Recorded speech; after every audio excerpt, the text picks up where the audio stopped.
quote wrong, or the movie line you still forgot? Because I thought it was the second one. See, it's the movie line you still quote wrong, but there is a line that's "I'm the anniversary you forgot," and the line that I really want people to look up is "I'm the angel sitting on the roof." Amen. I'm the evening sky's the man for proof. So drop a like below in the comment, or drop a comment down below if you're watching on YouTube, and subscribe down in the comments and drop and click the notification. Click that bell comment to get bell. some notes, some Snapchat story Smash the notifications. comment bell. All right, so I think we should probably go to some therapy alongside the Greendale 7. Probably. Or I mean, I do. Therapy helps. Apology, probably. We all need therapy. Let's be real. This episode's sponsored by BetterHelp. Yeah. Thousands of licensed therapists are there for you. Just kidding, it's not. Don't sue us. But it could be. Why would they sue us for promoting their brands? That's fair. We got Curriculum unavailable. Yeah, curriculum unavailable. So this is almost like a to be continued episode after the last one. Mm-hmm. The group is expelled from Greendale. Right. Which I don't know if you guys knew this or not. Not a real place. Hey, spoiler alert. Hey, I knew it. Stop letting it make you realize things. Also, like, I'm pretty sure shared psychosis is not a real thing. What? Like, because people use that as a argument against Christianity. Exactly, as an argument against what's it called, a resurrection. That was a sort of shared psychosis. But I'm like, I'm pretty sure that's like mass hallucination. Yeah, like I don't think like right. You can have what's it called, mass intoxication, but you can't have you can have mass insemination. Yeah. Whoa. I've been feeling dry. There was bodies everywhere. There was tail. And in one day, 3,000 fell. No, but okay, godless Philistines. There is like it's like snowball hallucination. Like the Salem witch trials is an example of that. Like everybody's like they're very open to persuasion, and like, I saw a witch, and like, you know what, I saw a witch too.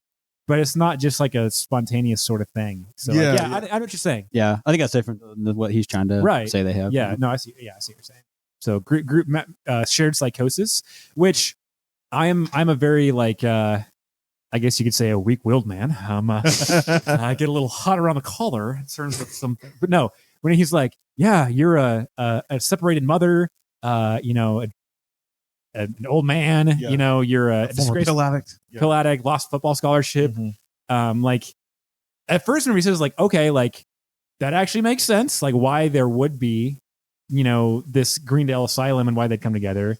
And then Annie comes in and she's like, I'm literally wearing a Greendale backpack. And I was like, yeah, I have like 100 pictures of campus on my phone. I'm like, okay, yeah, that makes more sense. But the explanation he gives is like, honestly, like it's valid. Like it makes sense. Exactly. And something about, even though it's just kind of a brief, like honestly kind of throwaway joke of like the fact that it was an asylum, it's not necessarily like a major part of the plot. It's just kind of like, this is how I'm going to keep you here away from Greendale. But like, it makes my skin crawl. Like the notion that like, what if everything we've been watching hasn't actually happened? Like, think about like Joaquin Phoenix's Joker. We live in a society. I'm going to dance on the stairs. But like, that was one of the big things of like at the end of the movie, like he's in the insane asylum. Like most of the movie probably didn't take place. Like, yeah, stuff like that. Like just Zazie Beetz didn't actually like him. She was just his neighbor. Like, have you seen Shutter Island? Oh, with that movie? It's a good movie, but just like it just makes me uncomfortable. Like what I've been watching for the last 2 hours. Like, none of this happened. Well, because like it's, I mean, not to spook everybody out, but like that's something I can like.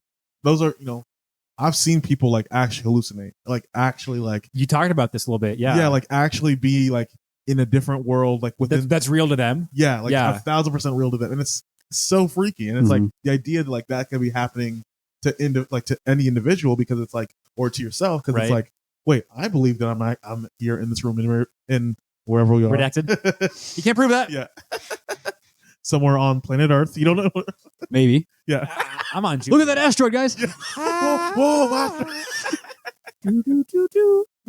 Flying on Jupiter. It's time for my requisite, hey, whenever we were kids reference. Ethan, do you remember the like the space sound? Yes. Yes. We're going on a rocket ship.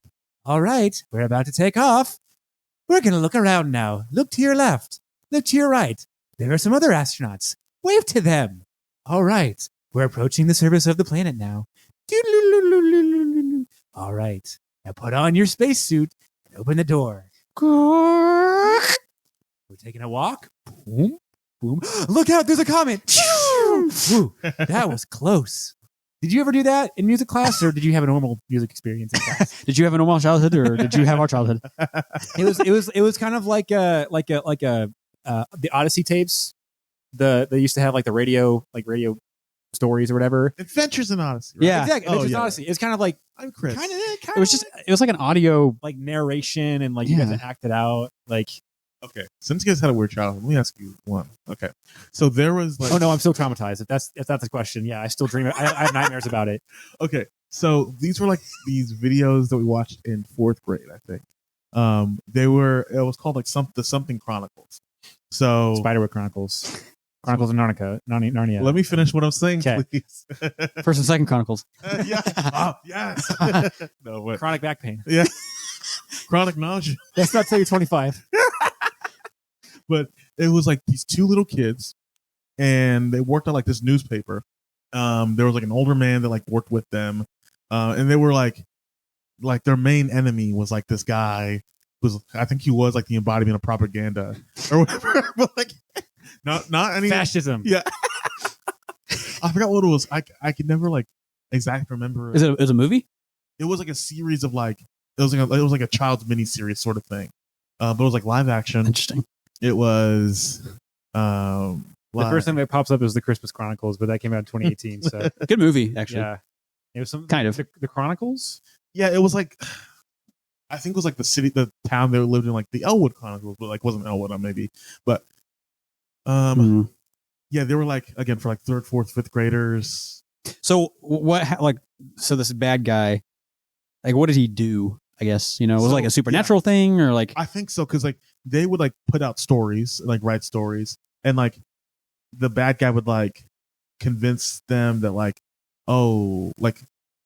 these things aren't real, or like just put them in like weird reality. So basically, like just Facebook with fake news, like right wing media. You're a conspiracy theorist.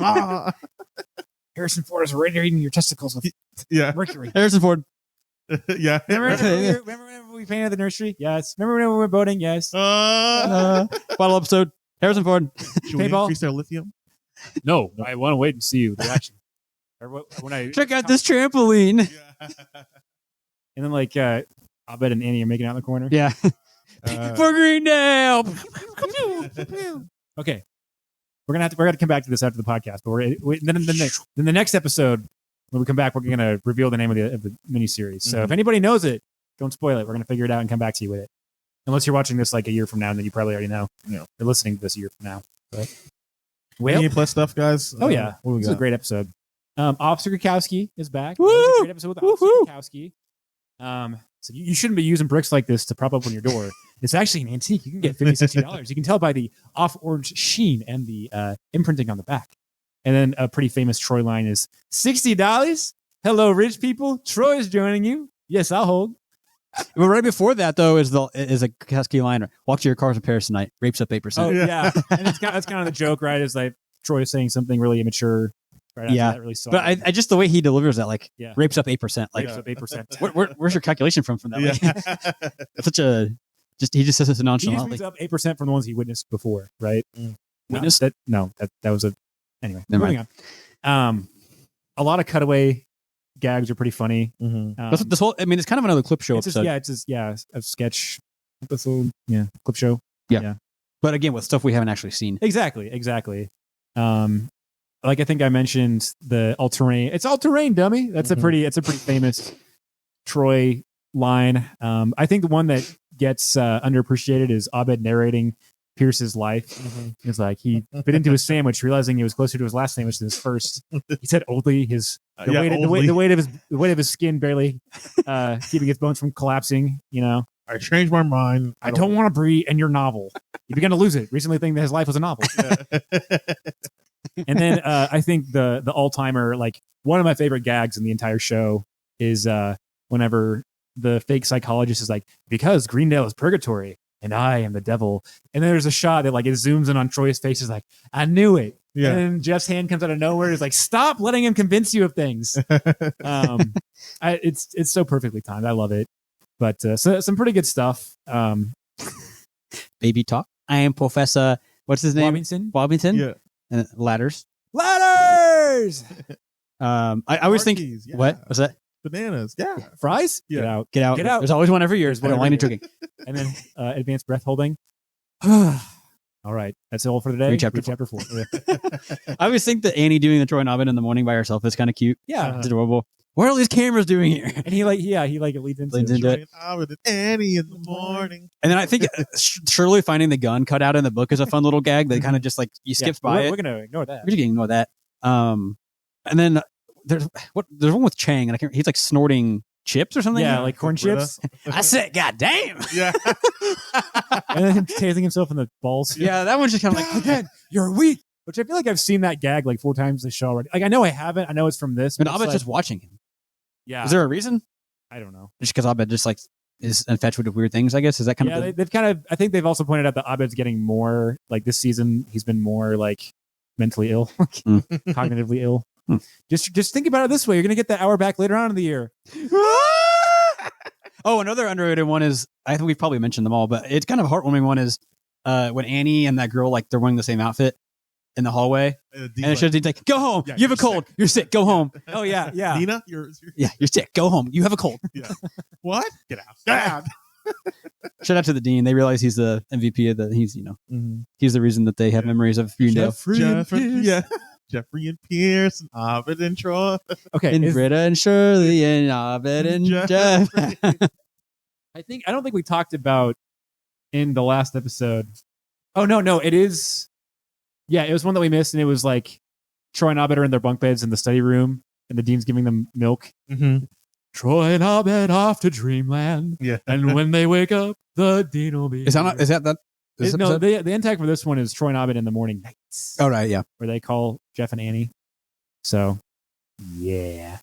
It's also like, also with that little like end of episode gag, I don't know why he doesn't sing in his regular like voice. He's like trying to do this low voice. Like the Who? dean is. Troy? Oh, the dean. Yeah, in that one. But no, He has a pretty good singing voice, though. Yeah. He has like some good like little moments of just. So for this episode's diorama question, who is someone that you would like to replace? Because the dean gets replaced with a fake dean. He's a doppelganger. He gets knocked out with a dart or something. So who is someone you would like to replace with a doppelganger, like just to see what would happen? Like, who would be an interesting person to replace with a doppelganger? Let's do Chang with Randall Park, because doesn't Randall Park show up in the series somewhere? Or Randall Park? Yeah, or Asian Jim. Yeah. Oh, Asian Jim. Oh yeah. No. Sorry, Professor Jimmy. Detective Jimmy? What's his name from Marvel? From Ant-Man. Yeah. Jimmy Chan, something like that. I know it's Or like from WandaVision. WandaVision. He has like a I don't know. Yeah. I don't know if he does or not. I don't think he does. I don't think it does. I can look it up. But yeah, I was thinking that. Okay. What about y'all? I would. I'm sorry. I was thinking more like in the real world, like who would I replace with a doppelganger? That's what I was thinking too. Yeah. Oh, okay. But I mean, it's an opening. But that would be funny too. Like, there's just kind of like one scene where there's one episode where he's played by Randall Chang. Like maybe after Chang comes back from therapy, he's like, "Oh yeah, I've always been like this, guys. What are you talking about? Like I've always been normal, sane, regular Chang." I mean, that's like, kind of go to the Spanish Asian, that's kind of the Asian Jim joke, though. I mean, yeah, but he's True. They had Leo and Kate Blanchett or Kate Winslet in 2 movies together, so they could have the same joke in 2 shows. I don't know exactly who I'd want this to be. Like, I don't have a specific person in mind, but it'd definitely be somebody in like a very public setting, and then I'd replace them with somebody who has no prior experience with that. So that way, like maybe they're giving like maybe the mayor of KC, like replace him just like a random guy, and the guy is like, "Oh, I have no idea how to give a speech, or I've never done public affairs at all," and so that way, people know something is up, but they just can't quite put their finger on it. I feel like that'd be kind of funny to see. And then like the next day have Mayor Q come back and be like, "Oh yeah, I just had a cold, I guess. I don't know." Yeah. And then like years later you find out like, "Oh, Mayor Q was not there the whole time." Actually, now that I say that out loud though, I probably shouldn't, because that was already a whole thing with Hillary Clinton in the 2016 election. What? You remember that? You ever heard about that? People were like conspiring that she wasn't really there in a lot of like events, that there was like a stunt double. Because like I remember there's a whole thing of like her like getting sick, and she like I remember her like fainting, being in bad health. Yeah, but and so then they're like, if you look at this person's skin that's not as wrinkled or something, I don't know. Like I remember they talked about like, yeah, she wasn't really actually at those events. It was somebody who was like a stunt double. So No, Hillary Clinton never even went to the rallies in Iowa. Hillary. I'm just chilling in Cedar Rapids. Yeah. Hillary Clinton. Gary, you made it weird. That last was scary. That's hard to think of one for this because I feel like there's a couple. I mean, you could go a lot of different directions with this. I'm keeping with the like famous person replaced with a A different famous person. Yeah, I'm gonna go with Andy Reid. Ooh, with fake Andy Reid. Have you seen? There's a fake Andy that goes to football games, Chiefs games, just like for one, like not even a game because like I don't want them to lose. Spring training, like a training camp or a preseason game, or even just like a quarter. Just like have him go out there and like call the plays and like try to figure out what's going on. Kind of like Will Ferrell in the Cubs spring season. Yeah, like when he played baseball for like 5 different teams. I think that'd be kind of interesting. Or you could even like Eric Sunstreet, I think, is dressed up as Andy Reid before. Yeah, and it looks pretty. And he's a Chiefs fan too, so like it would be kind of fun as it's a celebrity going for at least a famous person, so it's still kind of fun. But yeah, leading class, I had Troy. I think we've talked about his lines a lot in this episode, and he has. It's hard to argue with that. He's just got the best reactions, I think, to like a lot of the like what goes on in the therapy session. Yeah. Like I his love hand, the running joke of his hand. Yeah. We just got done telling him about it. Why would you squeeze it? And then he shakes Abed's hand, I think. And yeah. Yeah. And then, at the end, he's like, while we were reminiscing, fake professor just escaped. Yeah. Yeah. It's a very like for a self-aware show. It's a very self-aware episode of like there are no rules. Like maybe Greenville's an asylum. Maybe the dean's the best character in the show. Like, well, they even like make a joke like most community colleges are only 2 years, but you guys have been here for 3. And Jeff's like many community colleges hand out 40 degrees. It's not completely out of the ordinary. And the psychiatrist's like, oh, that's normal in your world, but in reality, that's not the case. Is it actually a thing? I mean, as far as I'm aware, community colleges can give out 4-year degrees. I bet. Like, I bet they're like 4-year programs. Maybe. Like, I'm Googling it. I even think about like when my brother who doesn't exist, maybe went to City College. Yeah, went to the college. Like he went to like a what's it called, a seminary, when there were like 4-year degrees, 6-year degrees, 8-year degrees, like and like different programs with all like within all that stuff. So I mean, I imagine so. Like it doesn't exist anywhere. You know what I mean? The Google gods have blessed me with an answer. So take it from Google. To the series Jonathan was talking about, or to this question? The question. Oh, was it? Sorry. Very good. Some states do offer 4-year community colleges, and it's more legislative by the state government. So Colorado, one of those states? Not off of what I see. California is yes. I don't see Colorado. I see Florida, Washington, Texas, West Virginia, Missouri recently became one. So shout out. Missouri sucks. Yeah. Yeah. Who would want to live in Missouri? Yeah. I would never live allegedly inconsistent climate. Inconsistent climate. Right. You know. I live in Southwest Iowa, so I don't know what you're talking about. Yeah, that's fair. South Iowa. Yeah. Because Southwest Iowa is a real. I live sub-Saharan Iowa, so Sub-Saharan Iowa. Jonathan, you can't say that. That's racist. My fault. I'm a white man. I'm sorry. Alleged white man. Yeah. Allegedly. Who did you guys have for leading class? Did you agree with Troy, or did you have somebody else? Yeah, that's fair. All right. Not much else to say. I mean, Easy pick. I agree. Yeah. He does the most. For my final thoughts, I'm going to give this a telehealth therapy out of brick and mortar building therapy. You know, it's still helpful, allegedly. Not that I have or have not used it, but it's definitely not as good as the real thing. No, you know what? Counseling is good. I've been to counseling. Let's be open about it. Okay, you know what? It's a good thing. We don't have to be hypothetical about it. Yeah. Yeah. No need to hide it. Field. I don't know if this violates patient confidentiality. He's my girl. She used to be in terms of counseling. And nothing else. Nothing else. Moving on. She told me that. No, that's enough of that. So, would you rate it? I gave it a like Zoom therapy, actual therapy. Because like you're right. Counseling is very beneficial. It's kind of hard to connect with somebody if you're doing it over the Agreed. internet. Yeah, I think that doing it in person is a lot more helpful. Yeah, but sometimes, guys, it's okay to not be okay. Yeah. Text 611 if it. Nope, that's not the right one. Hold on. I've been on the low. I've been taking my time. 988. Type 988. Well, they just changed it recently, didn't they? That is what they changed it to. Okay. So the Suicide and Crisis Lifeline is 988. It's okay to not feel okay. If you're in the United States, it's 988. I don't know about other countries. Sorry, Cristobal. Sorry, Cristobal. I gave this an 8 out of 10. I kind of forget about this episode. I remember that they get kicked out, but I don't remember this episode. But it's good, good humor, a good storyline. Like we mentioned earlier, the reasoning that the doctor gives for why they're you kind of it's believable. Yeah. And I kind of like watching this. I kind of like to think what if that actually was like what if they ran with that storyline for the whole rest of the season, and then they eventually did find out they actually believed it, or I don't know. It's kind of an interesting thought. What if that actually was what happened? Mm-hmm. But I'm glad it's not, obviously, because the show wouldn't be as enjoyable if it was fake.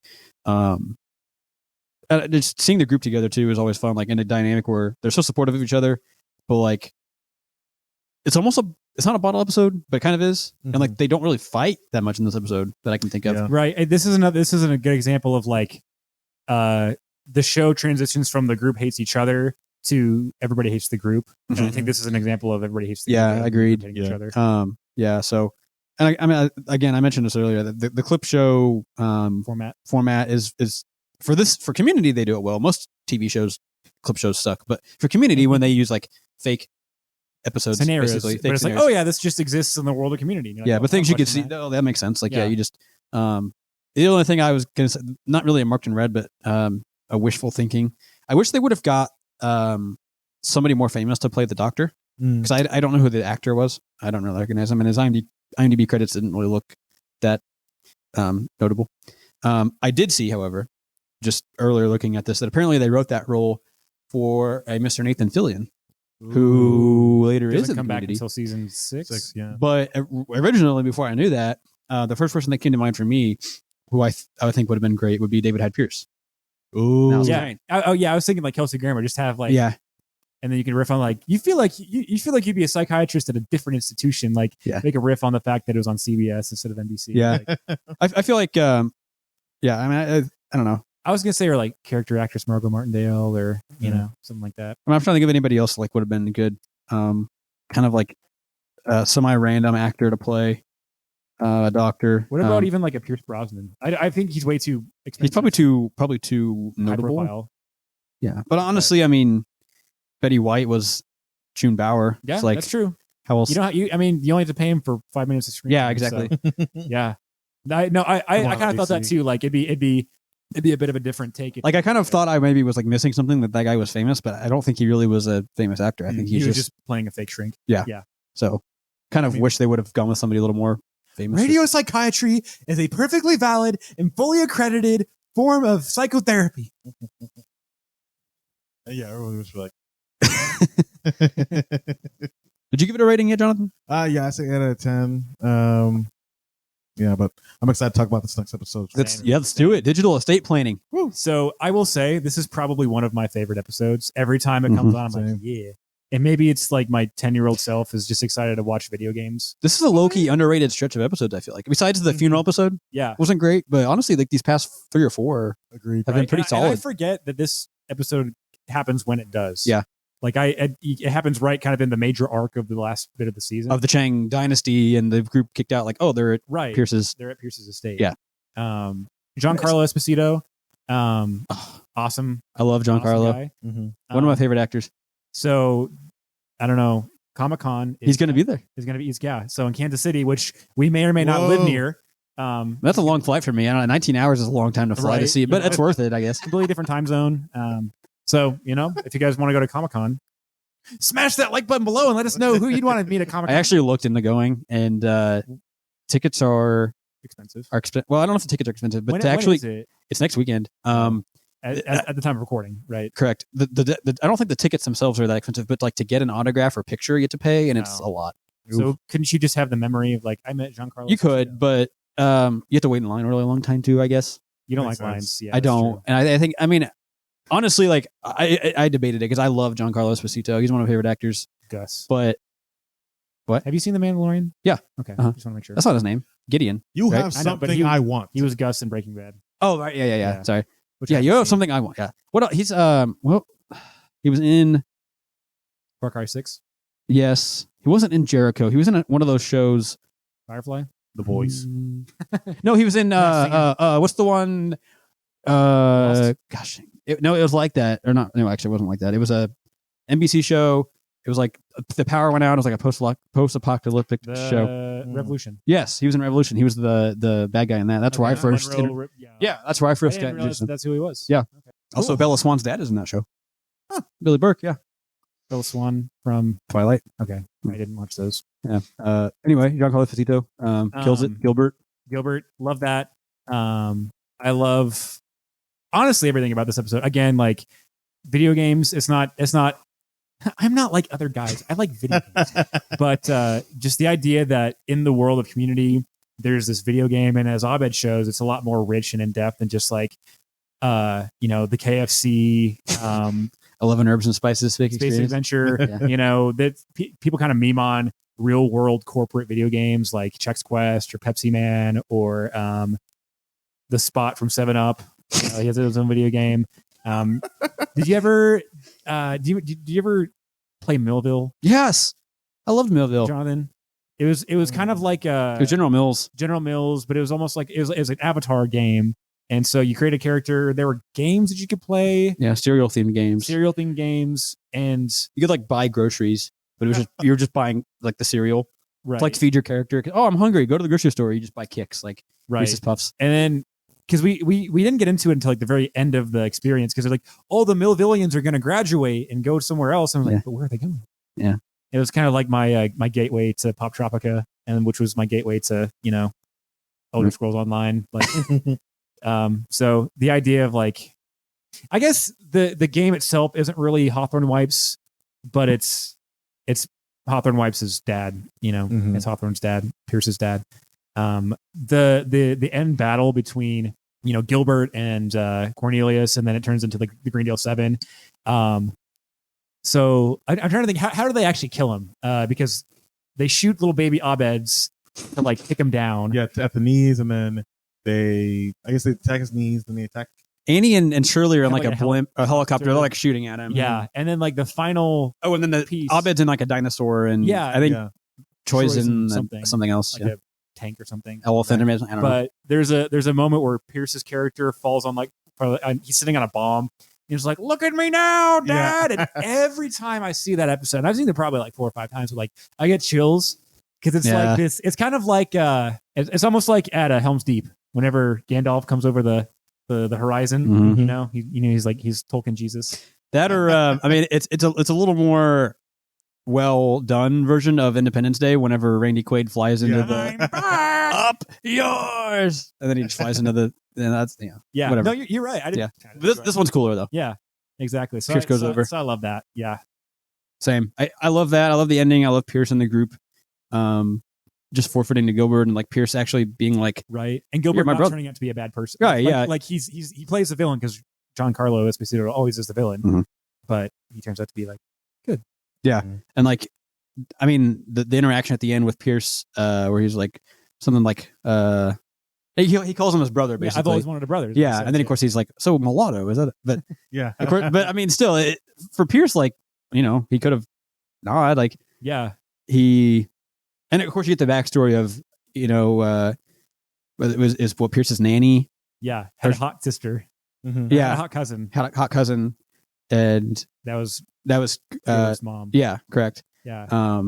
And then of course Cornelius makes him sign the Three Fifths Compromise. Right. But he says like you can't. Did you notice that before I put it in the comments? No, I didn't. Oh. I didn't know that's what it was. But I thought that was interesting. Which, for my audience who doesn't know, the Three Fifths Compromise was a very racist piece of legislation that said, in counting population, for every 5 slaves that you counted, only 3 of them counted towards the population. So that made slaves essentially less than a person. 3/5 of a person. Technically, no. I'm kidding. But yes. The story I think the storyline with Gilbert and Pierce, I think, is pretty heartwarming and has a good ending. So, does Gilbert come back again? I'm trying to remember. For one more episode. It's the one where they're season, isn't it? It's pretty. Maybe it's season 4 where they go to Pierce's mansion. Maybe, yeah. Because it's like, oh, Gilbert's the ghost that we've been. Oh, that's right. Yeah. And then Abed going back to the end to download Hilga. Is it Hilga? Yeah. Hilda? Yeah. It's pretty pretty wholesome too. Hilga, my love, I told you I'd come back. Yeah, that's so sweet. Honestly, like Hilga, and like what Ab and Hilga share in those 20 minutes, like it's probably a top 10 like Couples of all time. like TV couple that like began in a single episode. Like, like there's like overarching like what's it called? Like April and Andy, like Jim and Pam, like exactly. Overarching, like okay, you can't really compare to those two, but like in an instant, I loved that. People always talk about Abed and Brie Larson, co-check girl. That's the best. Abed and Hilga is better. Yeah, I think. And whenever you watch that, you're like, okay, I know that there's no way, even in this universe, they can justify bringing a video game character to life, but I really, really want them to. Right? Like I want Abed to be happy, and Hilga seems so happy with Abed. Mm-hmm. Yeah, I think we're all in agreement that we ship Hilbed. Yeah. Hilbed. They already have kids, so yeah, exactly. A whole lot of kids. Which so the end tag is Abed and Troy coming into the study room, and there's a baby on the table, and they think that maybe they are going to be dads now, and it's just some mom, dropped a toy and stuff, and the baby says cool at the end. So you're like, oh, maybe it is. Yeah, it makes the sound of the little baby Abed. Yeah, but also I was reading that originally wasn't going to be the end tag. Originally, Abed took the flash drive of the game and made a new version of it to give to Pierce, and like Pierce was going to have some closure with his dad. Oh, but Chevy Chase didn't want to film the scene, and so they're like, okay, well, I guess we're not doing that anymore. Sounds like Chevy. Exactly. So I'm like, man, that would have been if only Chevy Chase wasn't a bad person, then we would have had so much more. Oh well. Did you have A+ Jonathan? Let's see. I mean, you like besides like, oh yeah, the episode was good. Like, yeah, I would say probably like I forgot about this when I watched it, but Pierce burying himself. Oh yeah. Why do I just let me die? Yeah. It's so sad. And like the air things. Right. I will say the one slight that I have is that I feel like they made the whole like, oops, I accidentally hit you joke a few too many times. Like, they do it quite a bit. But yeah, the fact that they included like air capacity and Pierce is like walking into the door. He's like, how was I just supposed to guess that you're supposed to move right? Yeah. Like, I guess there's not a hug button. Yeah. That's the one time where I feel like the joke would have been the best. Exactly. But they made it. That's a good point. I agree. They probably did that too many times and made that the whole gist of the joke was that they killed each other. Or like the hippies that wanted like have an orgy. Right. Sex, drugs, sex, peace, drugs, love. peace. Yeah. I mean, we probably should point out the different levels are, because Cornelius Hawthorne was racist. And so it's like, I'm surprised this episode didn't get canceled because they have the Black Cave is blackface. Yeah. Right? But I guess maybe people didn't pay attention to that episode enough because they were already full of their outrage. There's like Free Ride Ferry, which is like disability. There's Gay Island. There's Lazy Town, which is supposed to be like a play on Hispanic workers. Which doesn't really make sense when you think about it. Like, yeah, honestly, that's not even like a very fair stereotype. Maybe it's like siesta culture. I bet, yeah, even then, like usually the stereotype is more that Mexicans are really good workers. That because they're coming to take our jobs. They're really hardworking. Take our jobs. So like, what's the lazy? We call that is a paradox. People of a certain political persuasion think that immigrants are going to come and take their jobs, but they also think the immigrants are lazy. So like, which is it? Sorry, it just shows the ridiculousess of Cornelius and how exactly backwards thinking he was. Right, that even like Welsh is not pure blood. He really has no redeeming qualities at all. He's not supposed to. I know, yeah. He's just sort of like the epitome of powerful white men, I guess. With nice hair. With or nice, fake hair, fake ivory hair. Like godless Oriental. The only way to pure political quality is ivory. Something like that. But I like our diorama question. What video game would you 100% win to get with inheritance? So Ethan, did you put this question down? So are you saying like you have to complete it 100% to get it, or like would you be willing to play 100%? So which game would you, if somebody said I'm going to give you this inheritance, but you have to beat XYZ game, like this game, which game? Basically, what game are you like most confident in your ability to beat the game or to win? To do well at? Because like some games you can't really beat. Like Yeah, like The Sims is like right. You don't beat that experience. Nintendogs. Yeah. It's like Mario Kart. Like I guess you win the race in that one, so that's not a good example. But I was gonna say my answer is Crash Team Racing. Like what you can pick the Crash Team Racing. What's Crash Team Racing? Crash Bandicoot. Oh, okay. Yeah, you can pick the PS1 version or the remaster they made a couple years ago. Like, bro, just give me like 30 minutes to just like feel the power slide again, and then I don't know if I told you this because you played it like on your PS4 whenever we lived together, allegedly. I used to be obsessed with Crash Bandicoot, specifically the second one, because our dad would play it, and I was terrible at it because it's a pretty difficult game, but I loved it. I thought it was so funny. I thought the characters were kind of cool. And then like every once in a while I'll go back and watch like a let's play on YouTube and just be like, I remember the little like you fall through the canopy and you're in like a little bonus level and you're running from the boulder or there are the polar bears you have to ride. Yeah. I'm like, I miss that. Crash Bandicoot for a long time my family was like, it was our crown jewel like video game and our video game series really. And like it was kind of a weird one because like Crash was a part of like PlayStation commercials, but never had like Crash commercials, right? And so then like when the remastered culture started coming out, like the past like 5 to 7 years ago, it was like, oh, they're making a Crash reboot. It's like I mean, I appreciate it, but who else is this for? Exactly. Like it was a weird. I feel like he's not a very like he's not as well known. He's not a Master Chief. He's not a Nathan Drake. He's not a Kratos. Like Kratos. He's not a Mario. He's not Sonic. Yeah, exactly. Like he's kind of in a weird like BC space or C. Right. He's a mid Carter. Yeah, he's kind of like Cruiserweight champ. Yeah. Exactly. Intercontinental. Yeah. Before it, meant nothing. The Crash Team Racing would be your game to 100%. Yeah. So if I said like I'm going to give you this inheritance, but you have to beat the game or win the game, I guess I don't know how the game works. Like you would be confident in your ability to get their inheritance. Yeah. So I guess that maybe I'm making this question overly complicated. So like in the episode, they almost make it look like the characters themselves are in the game. Like I know that they don't get like zapped into the game, but like would that be the criteria? No, it just has to be a video game. You just keep playing. In other words, like what video game are you the best at? Essentially, is what this question means. Yeah. Okay. So. See, I was gonna say Red Dead 2 just because I've already put in like it'd take you 2 years to get the inheritance, but probably because like 100% is like very very hard to do.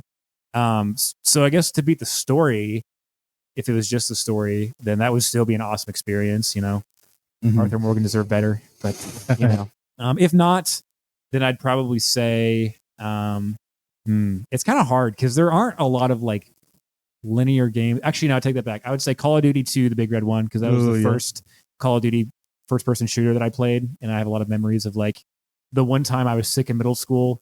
I had like 103 fever, but I felt fine, and it's like I can go to school. My parents were like, no, and so I just played Call of Duty all day. So yeah, 100% that game. Every kid's dream. Yeah. Yep, indeed. I don't feel like I came up with this question, but I don't really feel like I have a video game that I don't play games that much. That's probably as much as you guys do. You communicate openly and you have positive relationships. No, that's not what I'm not into gaming as much. And if I do play video games, it's like Madden, which it pretty basic level. I've never really gotten into Skyrim or any of those things. I've never even come close to beating them. So the only game that I could think of for this, I had to kind of bend the loophole of the question, was Words with Friends. It's not technically a video game. It kind of is. Yeah, it's a computer. It's a mobile game. I'm really good. Be a lesson along the way of like, all right, this is a 5-letter word, or no, this is a 4-letter word. That means this is what you should do for yourself, and it's like love. So it's like your inheritance person is teaching you. Yeah, yeah. I could definitely win that for sure. I'm a beast at that game. Not to brag or anything, but I am the game. Another game you never want to challenge Ethan at is Taboo. What's Taboo? How do you play that? Actually, no. Taboo. I take that back. I'm more of a Taboo guy. You're more of a. I'm thinking of Balderdash.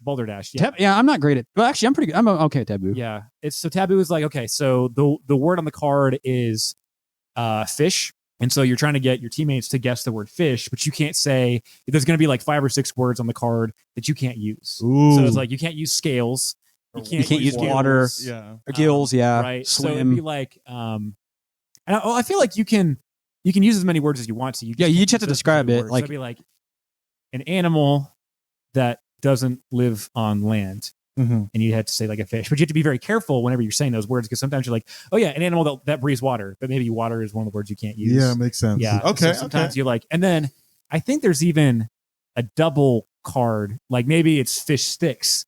So you have to get the word fish, and you're like, okay, I can't use the word food, but you could be like, animal in long shape. You're like, oh, fish sticks. Like, it's really just you have to be good at like synonyms, right? For that, yeah. Which my neurodivergent brain is very good at.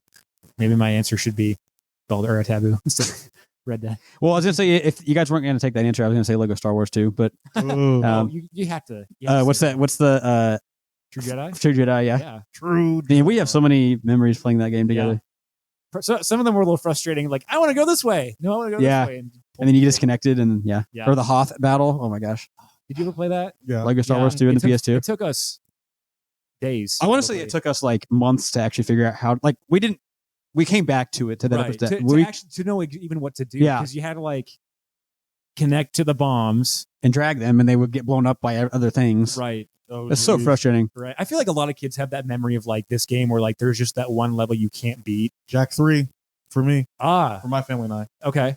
And then because again with Call of Duty, going back to that, I remember there was one level. It was Piano Lupo. I'm never gonna forget because I can never get past it. And like the game would glitch at that level. So like I like for the longest time I couldn't get past it because it wouldn't even load. No. And then one time I did the trick where you turn your PS2 on its back and like it like reread the disc and I could do it. We played Spider-Man Friend or Foe for the Wii.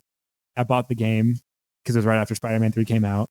And right whenever you got to the level with Blade, it wouldn't load. So like we got like halfway through the game and we couldn't finish it. And it's like, dang it. That was a fun game too. It was a fun game. Yeah. But for leading the cast, I said Pierce. I know it's kind of a cheap answer. No, I think that's the fact that he's willing to give up his inheritance because he knows that Gilbert deserves it. The line he says, like, I've been playing this game for a couple hours, and you've been playing this game your whole life with Gus. Cornelius. No, with Gilbert. Oh, Gus, Moff Gideon. I think that shows a lot of his deeper trauma, and obviously Pierce is a bad person for a lot of reasons, but I think he's still sympathetic because of that. They both hate their dad, so yeah. I said Abed, even though Pierce is also a valid answer. Yeah. I just said Abed because he figured out how to create a whole empire of baby Abeds. Mm-hmm. And like a very short period of time, he basically cracked the game. Yeah. So, I mean, shout out. Of course, Abed would do that, but I mean, they wouldn't have beat Cornelius if he hadn't done that. So it's a good thing he stayed behind. Mine was Abed as well. Yeah. Good answer. Pretty solid. Extra credit. Who got it? So the Gilbert says there's a mechanic where if you get out of your chair for 30 seconds, then it's going to automatically forfeit you.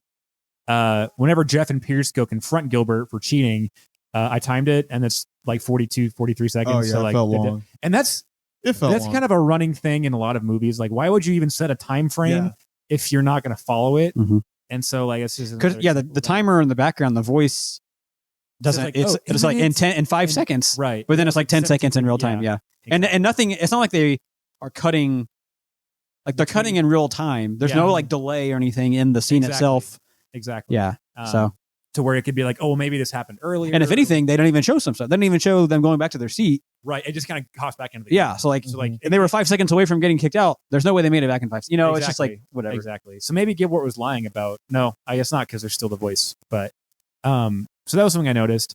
Also, I noticed whenever Abed is going down into the mines with his like little Abeds controlling little Abeds, there's a freaking skeleton in a noose swaying like there's like a jail cell, and he like walks right past it, and I'm like, what the heck was that? Like they don't acknowledge it. It's not even really. It's like not a part of the plot. It's just a visual thing. But I'm like, what the heck is up with that? Like, was that an Abed that like didn't behave and it got hung for? That's called Dan Harmon and his mental. So was it a suicide noose or was it? Like, I don't know. That's probably a Dan Harmon thing. Say that on podcast, but like. I was just like, man, that is so so dark. Like even for a relatively dark episode of like family trauma, like it was just so weird. Yeah, I mean, I get like trying to put like a little Easter egg that's kind of like an adult joke or like a dark joke, right? That seems a little too like, and it's not like an accident. Like it's kind of the whole, like '90s Disney was very like horny. A lot of movies, they're like, oh, you can hear the genie say something about taking off your clothes, or in The Lion King, there's the word sex spelled out in the stars, or in The Little Mermaid, the king has a lump, or in Shrek, Lord Farquaad. I mean, I know that's DreamWorks, but like, it's not an accident. And even Lord Farquaad's name is Oh, is it? Yeah. Oh, I didn't know that. My innocence. Yeah. Okay. But yeah, so some little interesting tidbits. I think I stole your other one about the 3/5 compromise being. Yeah, that's okay. If you read it, it talks. I couldn't tell. I didn't like stop and read the entire thing, but it was talking about like taxation and like the Indians. And you were a history major. Did you guys know that? I don't know if you guys knew that I was a history major. Did you also know that there's allegedly music that you can stream, meaning interpretations of the Unremarkable on Spotify? But yeah, so it talks about like 3/5 and Gilbert being, mixed. You're half white. Get safe. So it's kind of an interesting like throwback, a fun little cultural throwback to one of the darkest periods in American history, the 3/5 clause. But to sign this binding contract that you don't have any rights and that you're going to give up any identity, essentially, that you're somebody's son to get this money. I'm glad that Gilbert said no. I mean, I'm happy for you, buddy. Good on you. Good on you. You made it out in the end. So, did you have any extra credit, Jonathan? Any like little back whenever I was a kid? I know that's more my thing, but no, not for this one, man. Okay, that was a good time. Okay. Yeah, that's all I got. You have a rating? Rating 9 out of 10 for sure. Cool. Very strong, very enjoyable episode. Like we all talk about just loving video games and stuff like that. Like it was very reminiscent of just like that fun 18, 16-bit era, and just very faithful like all the way through. Enjoyable. So not making fun of enjoyable the people who enjoy that medium. Like it was like, oh, this is kind of a weird way for you to get your inheritance, but it's not talking down to people who play video games, exactly. Especially like adults who play video games. For sure. So, yeah. Shout out to the people who create the intro credits, because the Law and Order one they just did a couple episodes ago was awesome. And then this one after who, Ethan? Which is what? The Law and Order episode was named after who? Dick Wolf. Sorry, Richard Wolf. Real person. He's a real person. Look him up. That's not an expletive. And then this one, the animated intro is really cool too, where it shows them like getting their avatars made. It's awesome, and the theme song is 8-bitted. Yeah, I give this one a 9 out of 10 as well. It's one of my favorites in terms of like episodes after season 2, because from then on I feel like the show goes downhill. This is one of my favorites, along with the Law and Order one. The game looks like really awesome. Again, like whoever designed that probably spent they went all in on it just for this episode. A lot of details and stuff that are just really cool. Real quick, another what's it called? Extra credit. Did you guys see how Troy could double jump or whatever? Yeah, his jump was higher than everybody else's. I didn't, but I noticed it. I figured that was. I trust they didn't make a reference about that or like a joke, like, oh, I wonder why Troy can jump higher. Yeah, I thought that was funny too. Again, it's a wholesome episode. Like the ending with Pierce is kind of like surprising. I kind of figure he's going to be a little more difficult, but I feel bad for him, like because he's like, I'm gonna go bury myself in a hole and run out of breath, and like die. Yeah, and so he's it's kind of sad, but you also feel bad for Gilbert too, because you find out that he's. But you don't realize that until like the halfway point of the episode. So at first you're just like, oh, of course he's the villain. Yeah, right. He's gonna cheat the game. It's not gonna be fun to watch. Right? But then you're like, oh, he's the son of Cornelius, right? Like he is, but he's not. Cornelius didn't claim him, basically. Like he didn't want him to claim him, so he's ashamed of him. Which is also a plot point shared with Joaquin Phoenix as the Joker. Yeah. Actually, okay. With that, I know this is off topic, but that's what most of my comments are. Nice. I don't remember what the conclusion of that was. Was it that his mom made it up, or was it that Thomas really was his dad? I think that I feel like the movie made it seem like she was like not at all. She made it up, and like because she wanted her son to make like in this this world that wasn't going to make him feel special or make him not feel seen. that, oh, you are special, you are seen. Okay, like yeah, that does. Now that you say that, that's exactly what I thought you were going to say. That's also my answer. Yeah, that's exactly what I was going to say too. Piggybacking off what Jonathan said. Piggyback what I said that Jonathan said after me. You were a little extra credit. Did you also notice that the blacksmith didn't have a back to his pants? Yeah, you can like see his butt cheeks. Yeah, like what was that? another little. They had to animate that, and did they just forget? Yeah, I don't know. And he's like pushing his body, and she doesn't even say anything about it. I know. Which is interesting. Yeah, I'm like, are you not gonna make a reference to like buttless chaps? Like, I am the blacksmith's wife. Yeah, and she has guard the door. I'm just tying up loose ends. But no, I'm gonna give this episode a Skyrim out of Skyrim. You know, best game of all time. One of the Bellissimo. Chef Kiss, Raising Cane's. What other 10 out of 10s have I given? I don't even know. I was Uncontrollable Christmas out of Uncontrollable Christmas. Yeah, I gave it a Arthur's Perfect Christmas out of Arthur's Perfect Christmas. Yeah. Probably, unfortunately, probably one of the last that I'm going to give out, but we're going to enjoy it while we can. Woo! Not even Skyrim Special Edition or Skyrim 10th Anniversary Edition. Just, good old Xbox 360 /PC /PS3 Skyrim. Because that's what guys do.